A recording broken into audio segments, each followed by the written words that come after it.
Vamos lá, galera, vamos continuar aqui a última parte sobre o decreto, decreto 7508 de 2011, decreto presidencial. Lembrando que é um decreto que está regulamentando a lei 8080. Para quem quiser saber, eu estou um pouquinho melhor, né? Ainda estou um pouquinho, né, derrubado e tal, mas aí a gente vai conseguir terminar essa aula aqui e em breve a gente vai continuando, né? Já vai começar com os pactos nacionais, o plano nacional, né, de atenção básica, próximo assunto, para a gente já ir para a reta final, beleza? Mas vamos lá. Os últimos artigos que nós vamos ver tem a ver com as comissões intergestores. Vocês vão ver que tem muita coisa aqui e boa parte delas eu vou deixar realmente para vocês lerem, até porque eu vou explicar o que significa e vocês vão passar a olhar rapidamente. Lembrando que, por mais que seja importante saber tudo, como eu disse a vocês, é imprescindível que vocês tenham ali na ponta da língua o artigo 2 desse decreto. Beleza, pessoal? Então vamos lá, no artigo 30 está dizendo: as comissões intergestores pactuarão a organização e funcionamento das ações e serviços de saúde integrados em redes de atenção à saúde. Gente, nós já sabemos que as comissões intergestores eles funcionam como organismos de pactuação justamente dessa rede de saúde. Agora, tem uma novidade nesse decreto que é o seguinte: nós conhecemos duas comissões intergestores. A CIT, que é no âmbito da União, correto? Que é a Comissão Intergestor Tripartite, onde a gente tem o Ministério da Saúde, tem o CONAS e o CONASENS, né? A Comissão Nacional de Secretários de Saúde e a Comissão Nacional de Secretarias Municipais de Saúde, certo? E aí, isso daqui no âmbito da União. Tem a CIB, que é no âmbito do Estado, que é a Comissão Intergestor Bipartite, ok? Que é vinculada à Secretaria Estadual de Saúde. E tem agora, gente, a CIR, que é a Comissão Intergestor Regional. Lembra que nós temos as regiões de saúde, que são de responsabilidade do Estado, em conjunto com os municípios, organizar essas regiões de saúde. Ok, então, dentro dessas regiões de saúde, você vai ter comissões intergestores também, ok? No âmbito regional, vinculado à Secretaria Estadual de Saúde, já que é o Estado responsável pela estruturação dessas regiões de saúde, e tem para efeitos administrativos e operacionais, devendo observar as diretrizes da CIB, ok? A CIB, que é no âmbito estadual. No artigo 31 está dizendo que nas comissões intergestores, os gestores públicos de saúde poderão ser representados pelo Conselho Nacional de Saúde, Secretário de Saúde, que é o CONAS, e pelo Conselho Nacional de Secretarias Municipais de Saúde, que é o CONASENS, ok? Então, nas comissões, a gente vai poder ter os gestores públicos, eles vão poder ser representados por essas duas entidades, ok? Agora aqui no artigo 32, gente, é justamente o seguinte: sobre o que? A gente sabe que as comissões intergestores, eles funcionam, eu sei que está muito pequenininho aqui a letra, mas o material já está disponível para vocês, mas olha, a gente sabe que as comissões intergestores funcionam como organismos de pactuação, mas pactuação de quê? Né? Então aqui justamente está a lista sobre o que eles vão pactuar, certo? Então, pactuam sobre os aspectos operacionais, financeiros e administrativos da gestão compartilhada do SUS, as diretrizes gerais sobre regimes de saúde, diretrizes no âmbito nacional, estadual, regional e interestadual a respeito dessa organização da rede de saúde, responsabilidade dos entes federativos e as referências das regiões intra- e interestaduais. Eu li rapidamente porque, obviamente, isso aqui é uma leitura que você tem que fazer de forma cuidadosa, mas dificilmente vai cair uma questão de uma forma muito específica sobre isso. É importante apenas que você entenda qual é o papel das comissões intergestores, certo? E, obviamente, você vai ter um pouco mais de segurança a partir de uma leitura cuidadosa, ok? Agora, quando você fala, aí veja, nesse parágrafo único está dizendo, serão de competência exclusiva, aí é uma coisa que a gente tem que levar em consideração. Lá nós temos sobre o que ela está pactuando, mas todas as comissões. Aqui é competência exclusiva da Comissão Intergestor Tripartite, certo? Então, vai pactuar sobre o quê? Exclusivamente as diretrizes gerais para a composição da RENASES, isso nós já vimos, para quem não lembra, RENASES é a Relação Nacional de Ações e Serviços de Saúde. Gente, essa relação é uma lista, lembra? A lista de tudo aquilo em relação a ação e serviço que o SUS tem a oferecer, certo? Então você perguntar, o que é que o SUS tem a oferecer? RENASES, certo? Lá tem a lista. E aí, você sabe que é da responsabilidade do Ministério da Saúde, e aí a pactuação dessas RNASs aqui, das diretrizes gerais das RNASs, é da CIT. Nós, inclusive, vimos isso lá quando nós tratamos das RNASs no vídeo anterior. Dos critérios para o planejamento integrado das ações e serviços de saúde da região de saúde, em razão do compartilhamento da gestão, ok? E das diretrizes nacionais do financiamento e das questões operacionais das regiões de saúde situadas em fronteiras com outros países, respeitadas em todos os casos as normas que regem as relações internacionais. Então, gente, esses aí são os 3 aspectos exclusivos de pactuação da CIT, da tripartite, certo, gente?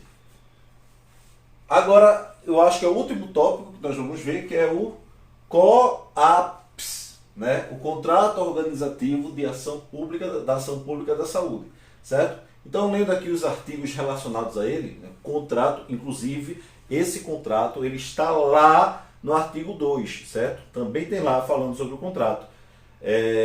No artigo que trata dos conceitos, né? Que eu disse a vocês que é um artigo muito importante. E aí, quando eu disse, ó, o que é um contrato? É um acordo. Então, esse contrato é um acordo de colaboração entre os entes federativos para a organização da rede interfederativa de atenção à saúde. Será firmado por meio de um contrato organizativo, beleza. Então, ele já está definindo de forma diferente, né? Mas o que seria esse contrato? É um acordo de colaboração entre os entes federativos para a organização da rede interfederativa de atenção à saúde. Então, rede de atenção à saúde é um dos conceitos também. E aí, esse contrato é que vai ver como é o acordo, como é que se vai dar essa colaboração entre os entes federativos, certo? Gente, essa definição aqui do artigo 33 cai bastante, né? Eu já vi várias questões com eles, né? Você dá uma olhadinha rápida aí nas questões, inclusive nas questões que vamos fazer daqui a pouco, vocês vão ver que está caindo isso daí mesmo, certo? No artigo 34 está dizendo sobre o objetivo dele. O objetivo do contrato organizativo de ação pública da saúde, o COAPS, é a organização e a integração das ações e dos serviços de saúde sob a responsabilidade dos entes federativos em uma região de saúde com a finalidade de garantir a integralidade e assistência aos usuários. Gente, o que significa isso? A partir do momento que você define qual é a responsabilidade de cada ente federativo, você consegue firmar e consegue garantir o atendimento integral, certo? Então, por exemplo, quando você sabe que a nível estadual você tem um atendimento com grau de complexidade maior, você consegue definir bem a rede de atenção à saúde, por exemplo, e garante o atendimento integral a partir do momento que eu sei que no município eu tenho um determinado serviço a oferecer. Caso seja necessário, eu estou dentro de uma rede estadual que vai poder complementar aquele serviço, certo? Mas aí, essa colaboração de cada ente federativo, esse acordo é feito através do COAPS, certo? E aí esse COAPS possibilita esse atendimento integral à saúde, tranquilo? No parágrafo único está dizendo, o contrato organizativo de ação pública da saúde resultará da integração dos planos de saúde dos entes federativos na rede de atenção à saúde, tendo como fundamento as pactuações estabelecidas pela CIT. Ok? Vamos lá. Artigo 35. Não é falta de ar não, minha gente. É cansaço, eu acho. O contrato organizativo de ação pública da saúde definirá as responsabilidades individuais. Esse contrato vai definir as responsabilidades individuais e solidárias dos entes federativos com relação às ações e serviços de saúde, os indicadores e as metas de saúde, os critérios da forma de controle e fiscalização da sua execução e demais elementos necessários à implementação integrada das ações e serviços de saúde. Ou seja, isso aí está dizendo basicamente que vai dizer qual é a responsabilidade de cada um nessa história, né? Perceba que quando nós estamos falando, nós falamos anteriormente sobre esse acordo da colaboração entre os entes federativos. Mas aí também nesse contrato vai indicar qual é a responsabilidade de cada um deles, certo? E aí, nesse parágrafo primeiro está dizendo, o Ministério da Saúde definirá indicadores nacionais de garantia de acesso às ações e aos serviços de saúde no âmbito do SUS, a partir de diretrizes estabelecidas pelo PNS, que é o Plano Nacional de Saúde. No parágrafo 2º, o desempenho aferido a partir dos indicadores nacionais de garantia de acesso servirá como parâmetro para a avaliação do desempenho da prestação de ações e serviços definidos no contrato organizativo de ação pública da saúde, em todas as regiões de saúde, considerando-se as especificidades municipais, regionais e estaduais. Vamos tentar traduzir isso. Aqui ele está falando, gente, que quando ele vai definir quais são os indicadores que vai garantir, ou seja, indicadores são aquelas grandezas, aquelas variáveis que vai dizer se está tendo acesso à saúde ou não. Então, o Ministério da Saúde é que vai definir quais são esses indicadores que vai dizer se está havendo acesso à saúde ou se não, como é que está sendo esse serviço, certo? A partir desse desempenho que está sendo calculado com esses indicadores do Ministério da Saúde, a partir desse desempenho, esse desempenho vai servir para quê? Para avaliar o desempenho da prestação de serviço, certo? Então veja, o Ministério da Saúde vai estabelecer indicadores e a partir desses indicadores eu vou poder avaliar o desempenho, entende? Vou poder avaliar o desempenho da prestação de serviço. Se está havendo, se o contrato está sendo seguido ou não, por assim dizer, ok? Então tá aí, ó, nesse contrato organizativo você tem as responsabilidades individuais e solidárias dos entes federativos, tem indicadores e as metas de saúde, os critérios de avaliação de desempenho, que como a gente falou agora, né, esses critérios de avaliação de desempenho, que são justamente esses indicadores, que são indicadores são indicados, que são definidos pelo Ministério da Saúde. E aí, ó, no contrato também está dizendo quais são os recursos financeiros que serão disponibilizados, a forma de controle e fiscalização da sua execução, ok? E demais elementos necessários à implementação integrada das ações e dos serviços de saúde. Ok, gente? Então tá aí. Está acabando já.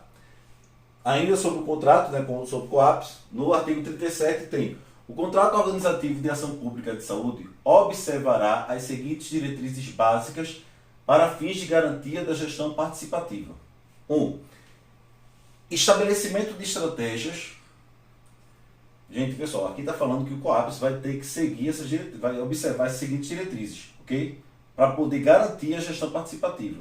Quais são as diretrizes que esse contrato tem que observar, tem que seguir, para que seja garantida essa gestão participativa? Primeiro, estabelecimento de estratégias que incorporem a avaliação do usuário, das ações e dos serviços como ferramenta de sua melhoria. Ou seja, o usuário ele vai poder avaliar como está sendo o serviço para que essa avaliação do usuário seja utilizada como uma ferramenta de melhoria dele. Ok? 2. Apuração permanente das necessidades e interesses do usuário. Bem fácil de entender, né? Então perceba, esses daqui, gente, essas diretrizes é a forma de garantir que essa gestão a gestão da saúde, né, a partir do COAPS, esse contrato vai ter que garantir isso esse contrato vai ter que conter isso para garantir que a gestão da saúde está sendo participativa, né? Então, o primeiro ponto é esse. A avaliação do usuário está sendo utilizada para melhoria. Segundo ponto, apuração permanente do que é que está sendo necessário, qual é a necessidade do usuário. E terceiro ponto, publicidade, certo? Então, você vai ter que divulgar os direitos e deveres dos usuários na saúde em todas as unidades de saúde do SUS, inclusive nas unidades privadas que dele participem de forma complementar, ok? E aí no artigo 30, isso é bem fácil, né, gente? Então, você mesmo, quando vai no posto de saúde, você vê que existe muita publicidade. Né? Você sabe que existem muitos... No hospital daqui, por exemplo,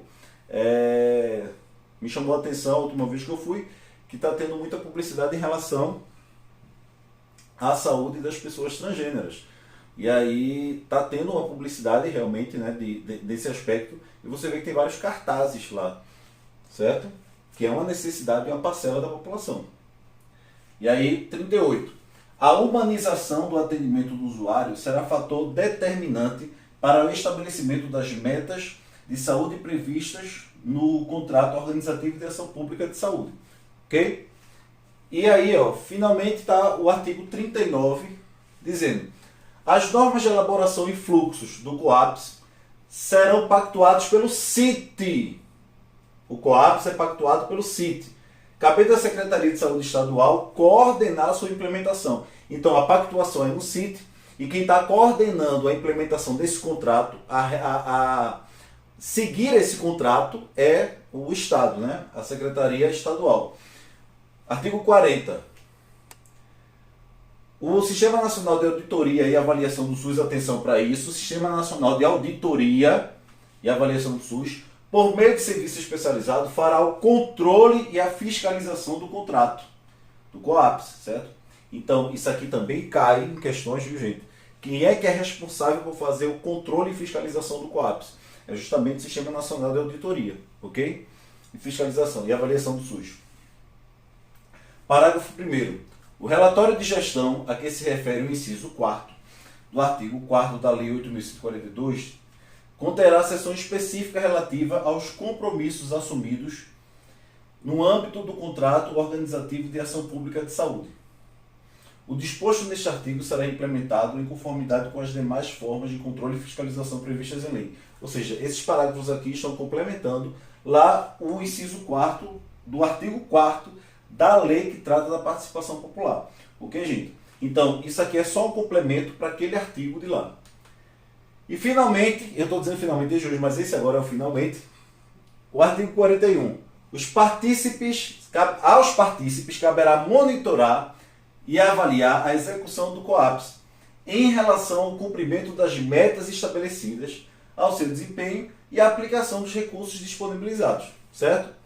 Os partícipes incluirão dados sobre o contrato organizativo de ação pública de saúde no sistema de informações em saúde organizado pelo Ministério de Saúde e os encaminhará ao respectivo Conselho de Saúde para o monitoramento, certo, gente? Então, as partes envolvidas aí, as partes, não é envolvida a palavra, as partes interessadas ali no serviço de saúde, elas vão poder fiscalizar, né, diretamente a execução do COAPS, ok?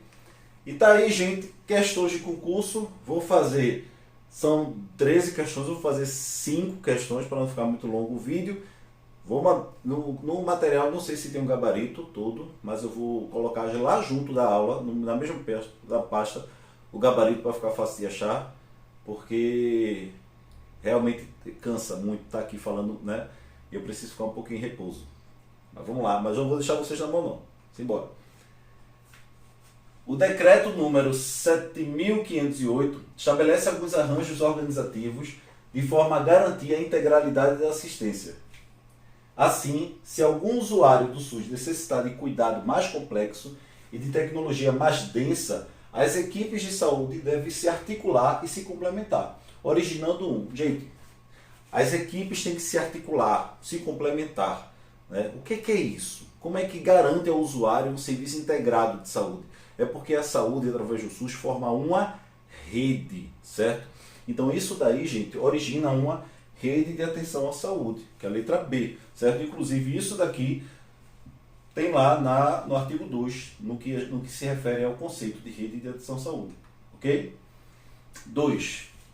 O acesso universal, igualitário e ordenado às ações do serviço de saúde se inicia pelas portas de entrada do SUS e se completa na rede regionalizada e hierarquizada. Isso aí a gente viu, né? Nesse decreto está deixando bem claro como é que funciona. Tem as portas de entrada e a partir das portas de entrada você está ingressando numa rede hierarquizada e regionalizada, certo?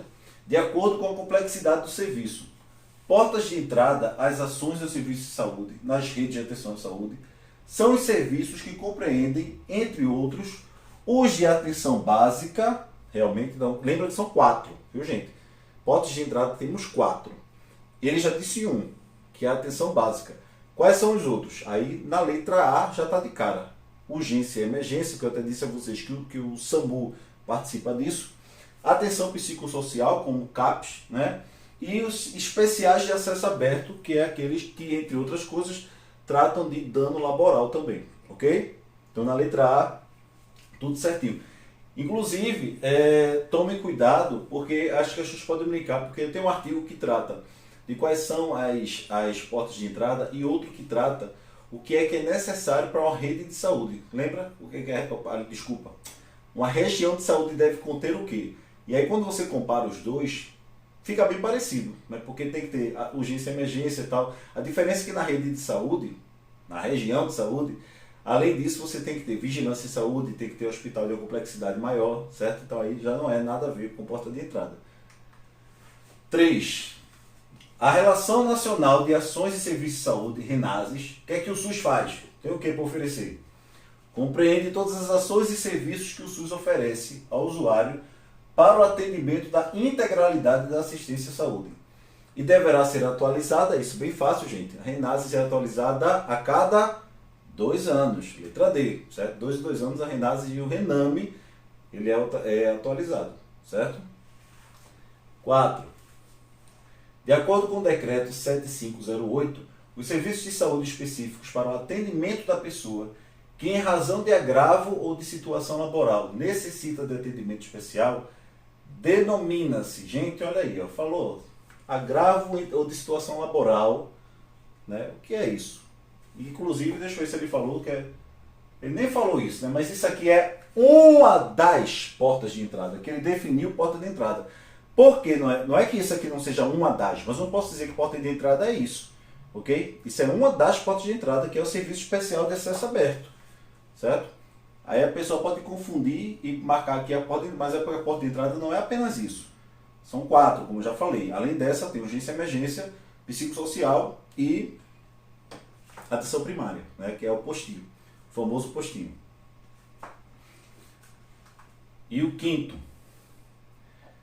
analise as assertivas e assinale a alternativa que aponta as corretas.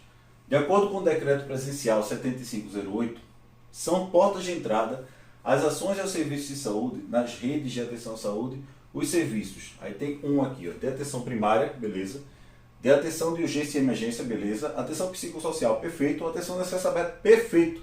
Tudo certo, ok, gente? Então, olha, tem aí as 5 questões do material que eu mandei para vocês.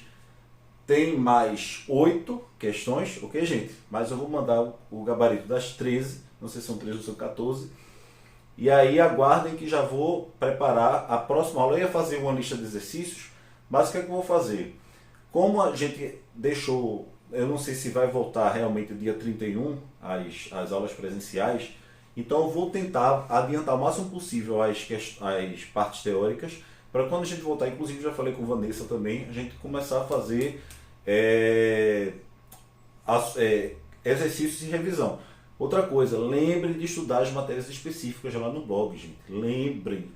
Metade da prova é isso que vocês estão assistindo. A outra metade são as matérias específicas de cada um de vocês, certo? Nós estamos tendo o cuidado de deixar lá tudo organizadozinho, tudo direitinho, certo? Então, corram lá, beleza? Eu vou parando por aqui para também descansar e, né, dar tempo de acompanhar vocês. Vou fazendo um pedacinho cada dia para não me prejudicar também, beleza, gente? Então, um abraço e até mais.